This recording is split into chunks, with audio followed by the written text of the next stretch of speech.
Truth সোশ্যালের এক পোস্টে Trump হুঁশিয়ারি দিয়ে হই আগামীকাল 6 এপ্রিল মঙ্গলবার ইরানের ব্যাগ বিদ্যুৎ কেন্দ্র ও সেতু ধ্বংস করে দিব, এর মতো ভয়ঙ্কর হনো কিছু আর নইব। হরমুজ প্রণালীর অভিশপ্ত বলে আখ্যা দিয়ে এবং খুলি দিবের হুমকি দিয়ে ইরানি অক্কলরে ফল হই এবং তারা দেশগানের দোজক বানাই দিবেরও হুঁশিয়ারি দিয়ে এবং সব শেষে সকল প্রশংসা আল্লাহর হয়ে এনে তে লেহা শেষ গজি।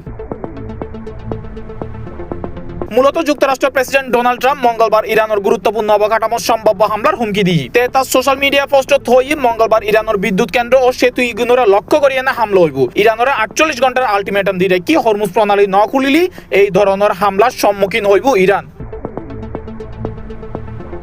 ট্রাম্পের ঘোষিত লক্ষ্যহীনের মধ্যে আছে ইরানের প্রধান বিদ্যুৎ কেন্দ্র, দূরপাল্লা সেতু ও যোগাযোগ অবকাঠামো ধ্বংস করে দেন। এরকম হামলা হইলে ইরানের অর্থনৈতিক ও যোগাযোগ ব্যবস্থা বড় ধরনের ক্ষতি হইতে পারে।